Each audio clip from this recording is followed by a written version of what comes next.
Assalamualaikum warahmatullahi wabarakatuh. Selamat siang buat kita semua. Kami dari kelompok 2 akan mempresentasikan hasil diskusi kami dengan judul Analisis Politik Proses Pembentukan Undang-Undang Nomor 12 Tahun 2022 tentang Tindak Pidana Kekerasan Seksual. Untuk pertama kali, saya akan memperkenalkan anggota daripada kelompok kami. Yang pertama adalah Yosi Miranda Naibaho, Tiara Angelica Simangongsong, Sheila Marlina, Amor Cleopatra Octaviani, Sri Ayu Astuti Sitohang, Angelita Situmorang, Christopher, Citra Keri Panjaitan, Nurul Fazila, dan Iza Al-Hafiz. Untuk pertama sekali mengenai latar belakang akan dijelaskan oleh Tiara. Kepada Tiara dipersilakan. Baik, terima kasih kepada moderator. Di sini saya akan menjelaskan mengenai latar belakang. Slide selanjutnya, Christopher.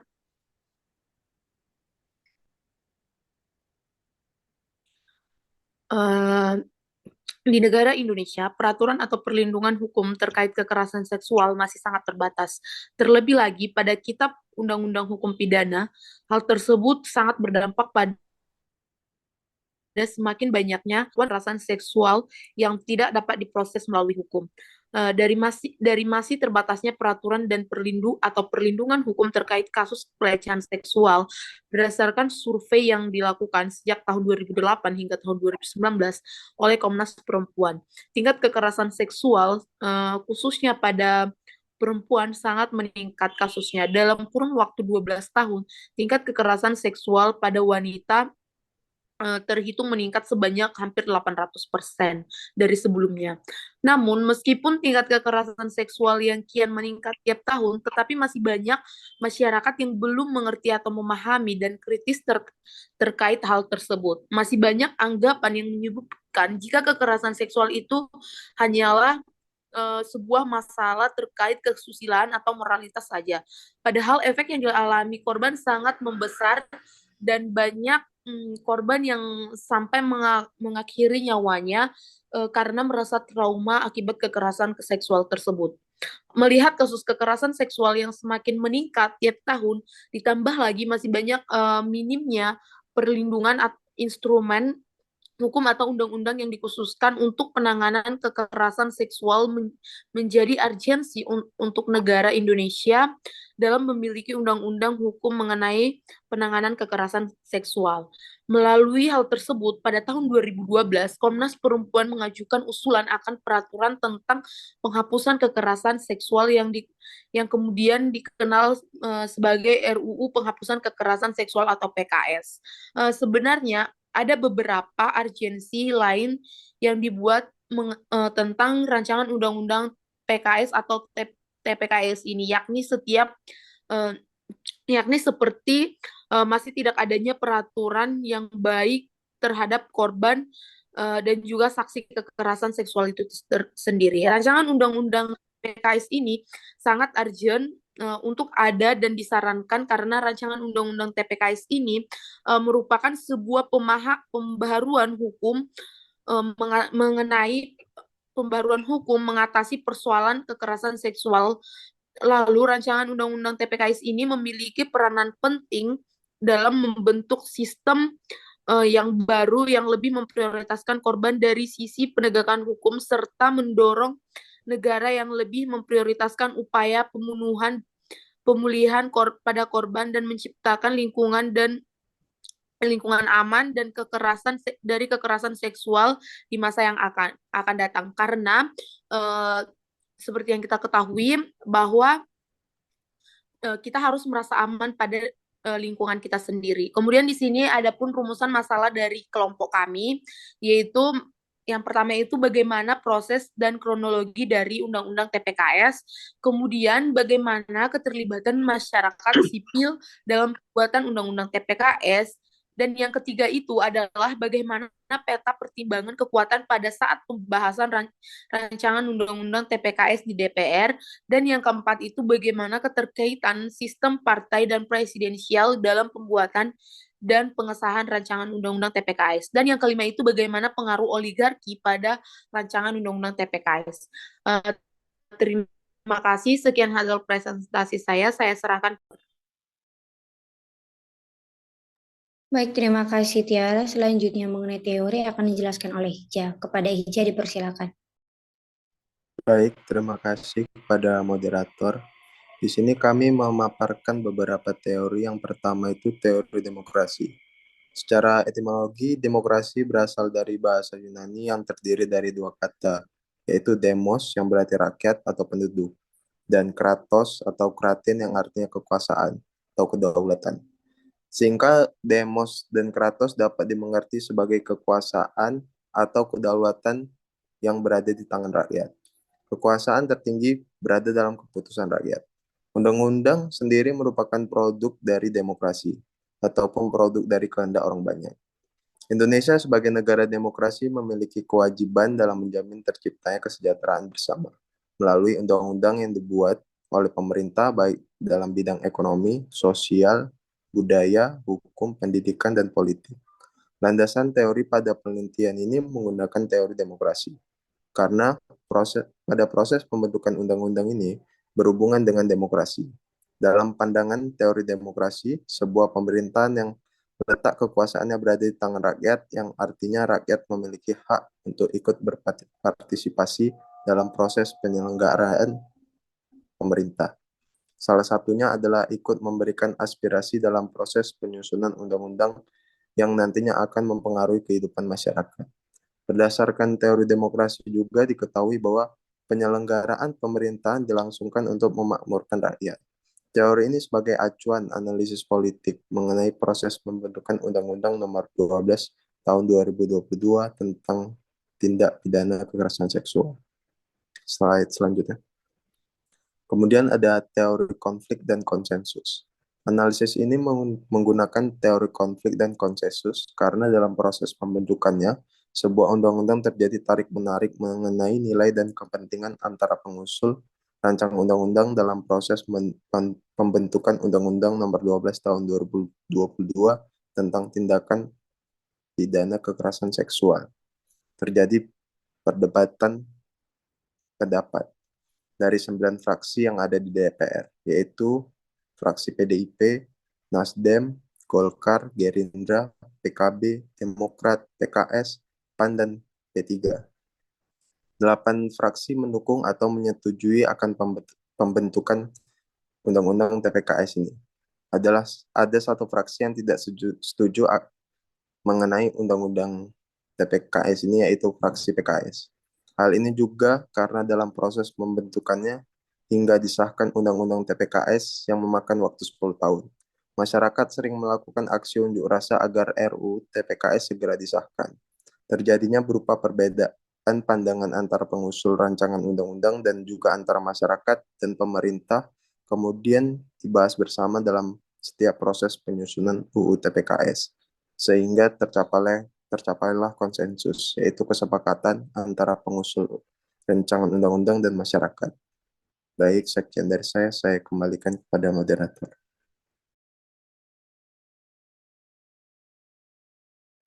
Baik, terima kasih Hija. Selanjutnya, kronologi pembentukan akan dijelaskan oleh Sela. Kepada Sela dipersilakan. Baik, terima kasih moderator. Selanjutnya, kronologi dan alur pembuatan Undang-Undang TPKS. Pada tahun 2012 ini, Komnas Perempuan menginisiasi untuk mengadakan pembentukan RUU tentang kekerasan seksual.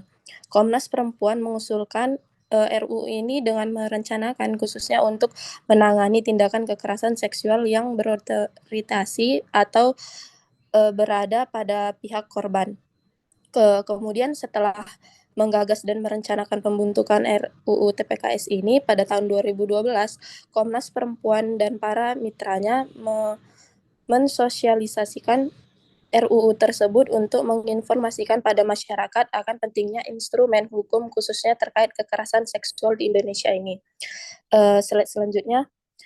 Kemudian pada tahun 2014 ini, beberapa tahun berselangan, 2004 pada tahun 2014 ini akhirnya Komnas Perempuan selaku penggagas utama RUU PKS ini mulai membuat atau menyusun naskah akademik dan draft dari RUU tersebut. Namun pembuatan naskah akademik dan draft RUU PKS ini tidak sendiri dibuat oleh Komnas Perempuan, melainkan dikerjasamakan bersama lembaga LBH Apik Jakarta dan Forum Pengada Layanan Kekerasan Seksual. Kemudian pada tahun 2016 ini, setelah melakukan penelitian dan riset dalam pembuatan naskah akademik dan draft RUU PKS ini, pada tahun 2016 naskah akademik dan draft RUU PKS diserahkan kepada pimpinan Dewan Perwakilan Rakyat Indonesia atau DPR RI untuk dipertimbangkan lebih lanjut. Kemudian pada akhirnya perdebatan dengan sidang paripurna, dan dari hasil sidang tersebut DPR RI ini menyetujui RUU PKS dan diterapkannya menjadi prolegnas prioritas. Kemudian saya kembalikan kepada moderator.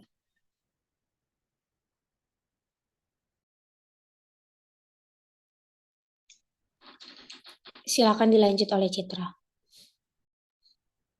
Baik, terima kasih moderator. Kemudian pada tahun 2017, rancangan undang PKS selanjutnya disepakati dengan ketentuan sebagai inisiatif DPR RI.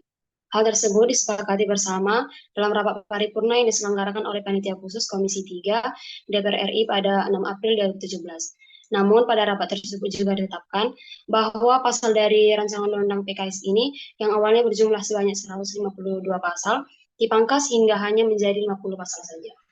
Kemudian pada tahun 2018, rancangan undang-undang PKS disepakati oleh Komisi 8 DPR RI yang membidangi urusan isu sosial serta mengambil alih untuk membahasnya. Setelah itu dibentuklah tim panja Komisi 7 DPR RI untuk menyaring berbagai pendapat yang ada mengenai rancangan undang-undang PKS tersebut. Kemudian pada tahun 2019, atas kesepakatan bersama, rancangan undang-undang PKS ini ujung-ujungnya ditunda karena pada saat itu akan terselenggara pemilu pada tahun 2019. Dan pembahasannya akan dilanjut setelah penyelenggaraan pemilu tersebut usai. Setelah selesai pemilu, didapatkan keputusan jika rancangan undang-undang TPKS dipastikan untuk tidak disahkan pada prolegnas periode 2014 hingga 2019. Namun, setelah berganti ke DPR periode 2019 hingga 2024, rancangan undang-undang PKS ini tetap masuk ke dalam daftar prolegnas prioritas. Slide selanjutnya. Kemudian pada tahun 2020, ketika rapat yang membahas prolegnas prioritas 2019 hingga 2024, tepatnya pada tanggal 30 Juli 2020, Komisi 8 DPR RI meminta rancangan undang-undang ini ditarik dengan alasan pembahasan yang rumit. Adanya hal tersebut ditambah lagi karena DPR merasa banyaknya pembahasan yang sensitif mengenai orientasi seksual dan LGBT dalam rancangan undang ini. Kemudian pada tahun 2021, setelah kembali masuk dalam daftar prolegnas prioritas pada tahun 2021, rancangan ini berganti nama menjadi rancangan undang-undang TPKS atau tindak pidana kekerasan seksual. Selanjutnya DPR pun menyepakati draftnya menjadi usulan inisiatif DPR. Terima kasih, saya kembalikan kepada moderator. Baik, terima kasih. Selanjutnya bisa dilanjutkan oleh Amor.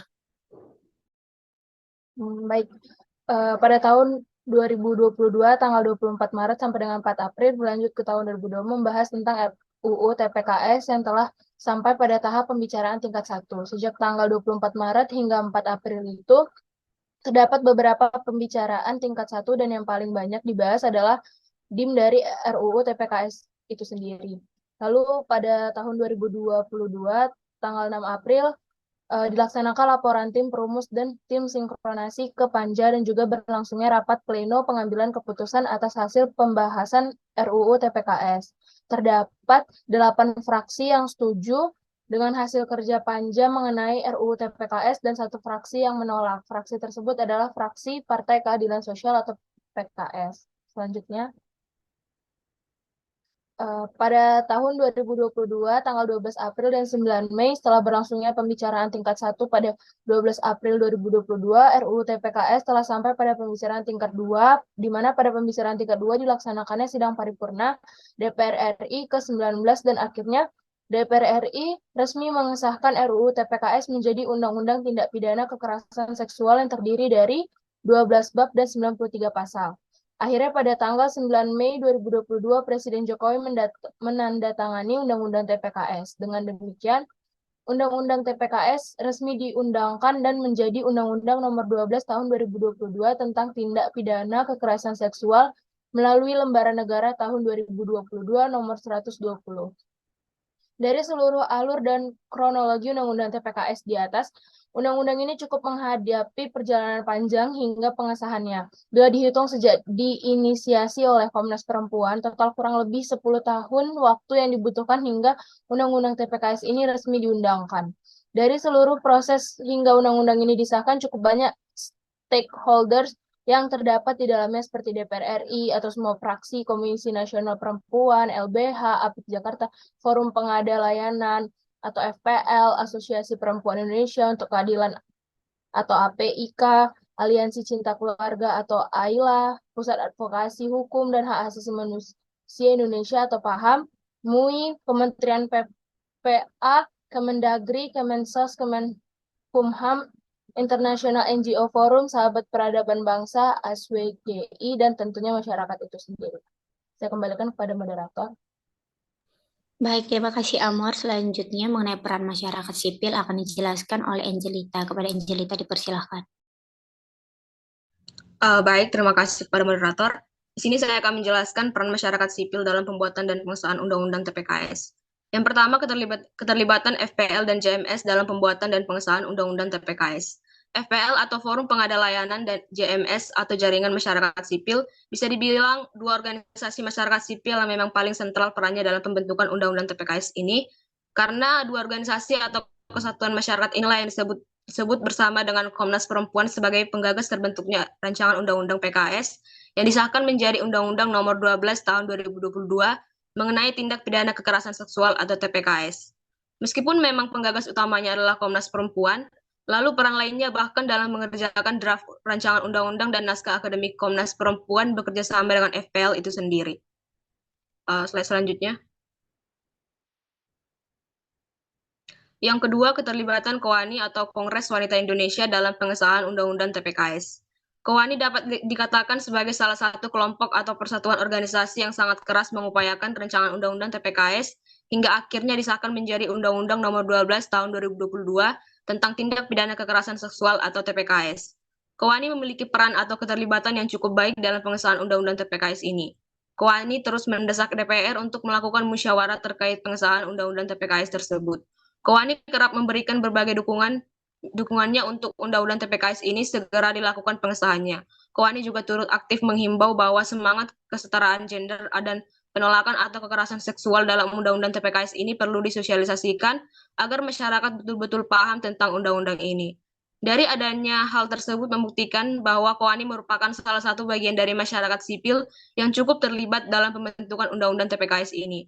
KOANI terlibat dalam pembentukan Undang-Undang TPKS karena mereka cukup gencar menyerukan pada DPR agar segera mengesahkan undang-undang ini. Sebab adanya Undang-Undang TPKS ini dinilai cukup berpotensi untuk meminimalisir tingkat kekerasan seksual di Indonesia, serta tentunya perlindungan terhadap korban. Terima kasih, saya kembalikan kepada moderator. Baik, terima kasih Angelita. Silakan dilanjut oleh Nurul Fazila. Kepada Nurul dipersilakan. Terima kasih pada moderator. Yang ketiga ada masyarakat sipil Jawa Tengah. Salah satu masyarakat sipil yang ikut berpartisipasi dalam pembuatan undang-undang tindak pidana kekerasan seksual adalah masyarakat sipil Jawa Tengah, di mana keberadaan masyarakat sipil ini sangat banyak memberikan pengaruh dan ikut memperjuangkan disahkannya undang-undang. Masyarakat sipil Jawa Tengah memberikan penekanan kepada DPR agar mensahkan undang-undang, baik dari aksi yang dilakukan beserta demonstrasi turun ke lapangan untuk menyampaikan aspirasi agar didengarkan oleh pemerintah. Selain itu, adanya kepentingan dari masyarakat sipil Jawa Tengah yang ikut memperjuangkan disahkannya undang-undang karena maraknya pelaku kekerasan seksual dan korban dari kekerasan seksual yang meresahkannya masyarakat, terus khusus perempuan yang ada di Indonesia. Maka dengan adanya undang-undang ini dapat mengurangi kekerasan seksual dan kewaswasan atau bahkan ketakutan yang dirasakan oleh korban kekerasan seksual dapat dilindungi mulai dari rancangan Undang-Undang TPKS hingga sampai disahkannya oleh DPR RI RU Undang-Undang Nomor 12 Tahun 2022. Slide selanjutnya. Peta perimbangan kekuatan DPR dalam pembahasan Undang-Undang TPKS. Perjalanan Undang-Undang TPKS hingga akhirnya disahkan bisa dibilang cukup penuh perdebatan dalam pembahasannya di DPR. Dari total 9 fraksi yang ada di DPR RI, yaitu fraksi Partai Demokrasi Indonesia Perjuangan, fraksi Partai Golongan Karya, fraksi Partai Gerakan Indonesia Raya, fraksi Partai Nasdem, fraksi Partai Kebangkitan Bangsa, fraksi Demokrat, fraksi Partai Keadilan Sejahtera, fraksi Partai Amanat Nasional, dan fraksi DPP.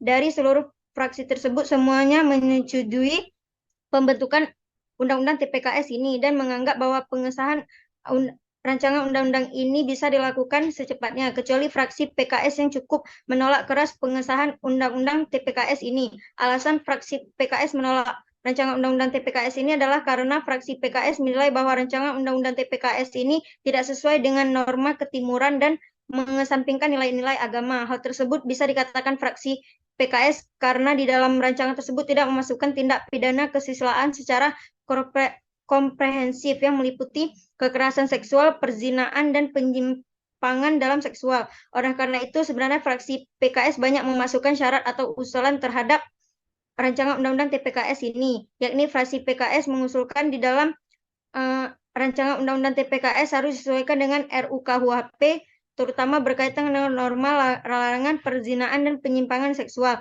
Lalu, fraksi PKS juga mengusulkan untuk memasukkan larangan hubungan seksual berdasarkan orientasi seksual yang menyimpang di dalam rancangan Undang-Undang TPKS. Namun berbagai usulan mereka tersebut tidak dilaksanakan dan seluruh hal tersebutlah yang membuat fraksi PKS tidak mendukung rancangan Undang-Undang TPKS. Jadi dapat disimpulkan fraksi PKS tidak mendukung rancangan Undang-Undang TPKS ini bukan karena tidak setuju perlindungan terhadap korban kekerasan seksual, terutama kaum perempuan, melainkan karena rancangan Undang-Undang TPKS ini tidak memasukkan secara komprehensif seluruh tindak pidana kesusilaan yang meliputi kekerasan seksual, perzinaan, dan penyimpangan seksual seperti yang telah dijelaskan sebelumnya. Terima kasih, saya serahkan kepada moderator. Baik, terima kasih Zila. Selanjutnya akan dijelaskan oleh Christopher. Kepada Christopher, kami persilakan. Baik, terima kasih moderator. Sekarang saya akan menjelaskan pengaruh sistem kepartaian dan presidensial dalam pembuatan dan pengesahan UU TPKS. Yang pertama adalah dampak dari sistem multipartai.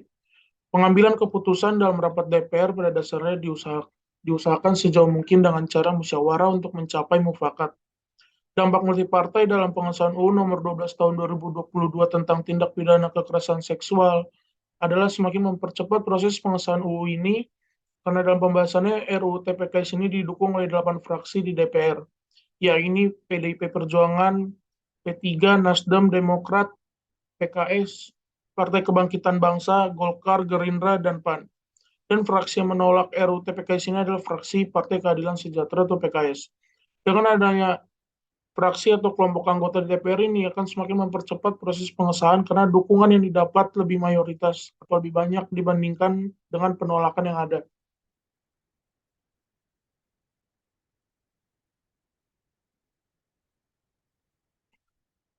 Kemudian selanjutnya adalah dampak dari sistem presidensial. Indonesia merupakan salah satu negara dengan sistem pemerintahan presidensial. Dalam sistem ini, presiden mempunyai fungsi sebagai kepala pemerintahan sekaligus kepala negara. Dalam penyusunan undang-undang fungsi ganda ini juga tetap berlaku, di mana saat presiden mengajukan dan membahas rancangan undang-undang bersama DPR, presiden berperan sebagai kepala pemerintahan. Namun pada saat presiden mengesahkan rancangan itu, ia berperan sebagai kepala negara. Dalam hal pengesahan Undang-Undang Indonesia berdasarkan Undang-Undang Dasar 1945, hasil amandemen pasal 20 ayat 5, disebutkan bahwa dalam hal RUU telah disetujui bersama tersebut tidak disahkan oleh Presiden dalam waktu 30 hari semenjak RUU tersebut disetujui, maka RUU tersebut akan sah menjadi undang-undang. Artinya kepala negara bisa saja menandatangani RUU yang telah disetujui DPR karena UU tersebut tetap sah secara hukum sebagai UU. DPR RI resmi mengesahkan RUU Tindak Pidana Kekerasan Seksual dan menjadi UU TPKS yang terdiri dari 12 bab dan 93 pasal pada tanggal 12 April 2022. Namun RUU ini baru ditandatangani oleh Presiden yang ini pada tanggal 9 Mei tahun 2022. Dan seperti yang kita tahu, Presiden RI sendiri cukup mendukung dari adanya RUU TPKS tersebut. Saya kembalikan pada moderator. Baik, terima kasih kepada Christopher. Selanjutnya akan dijelaskan oleh Sri Ayu. Kepada Sri Ayu dipersilahkan.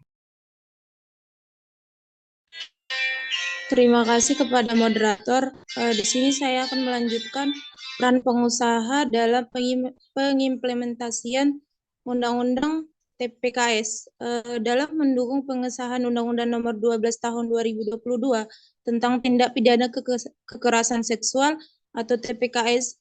Asosiasi Pengusaha Indonesia atau APindo yang diketahui oleh Sutomo juga turut dalam mendukung pengesahan Undang-Undang TPKS.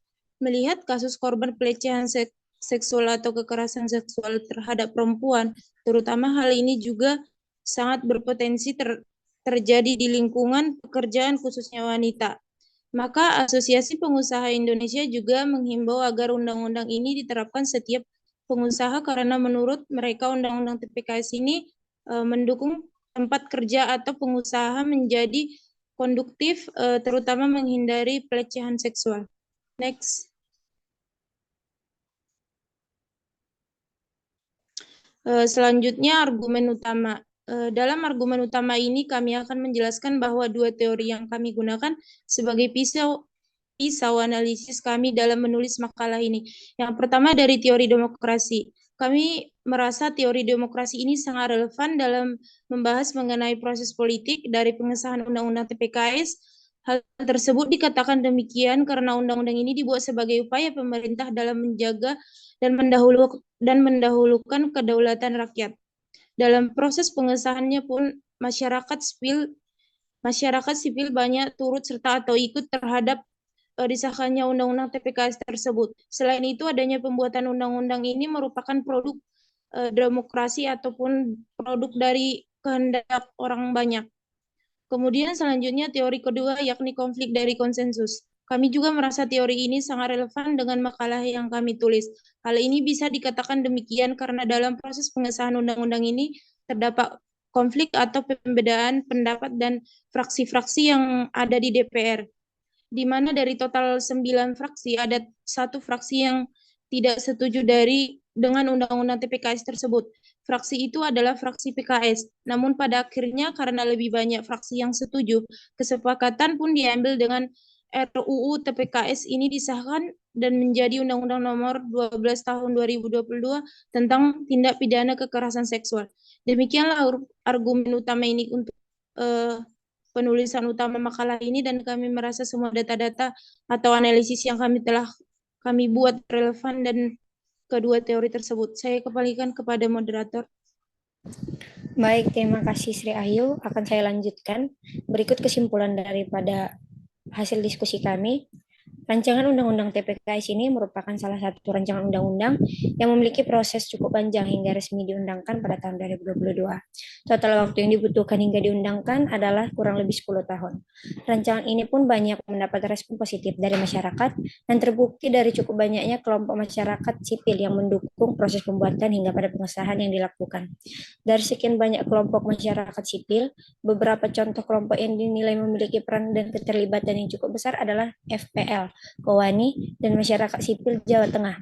Undang-undang TPKS ini pun sangat berhubungan dengan sistem multipartai yang ada di Indonesia karena banyak partai yang mendukung undang-undang ini ketika masih dibahas di DPR dan berpengaruh bagi pengesahan rancangan undang-undang TPKS ini sendiri. Selain itu, Presiden Republik Indonesia juga sangat mendukung pengesahan Undang-Undang TPKS tersebut. Rancangan Undang-Undang TPKS ini juga banyak didukung oleh para pengusaha karena dinilai dapat menghalau kemungkinan kekerasan atau pelecehan seksual di lokasi kerja terhadap para atau antar karyawan dan khususnya juga wanita. Jadi dalam penulisan konsensus, kami memilih teori demokrasi karena dalam pembuatan undang-undang seperti Undang-Undang TPKS ini nilai demokrasi sangat terlaksana dalam setiap proses pembuatan hingga pengesahan Undang-Undang TPKS ini. Dan dapat dilihat dari peran masyarakat dan segala bentuk pernyataan pendapat mereka terkait pembuatan hingga pengesahan Undang-Undang TPKS ini. Selanjutnya,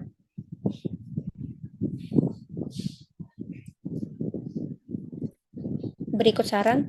Dari seluruh pembahasan yang ada, kami sangat menyarankan agar Undang-Undang TPKS ini dapat diimplementasikan dengan baik. Kami sangat berharap bahwa substansi utama undang-undang ini yang ditujukan untuk mencari dan menegakkan keadilan pada korban kekerasan seksual dapat terlaksana dengan baik pula.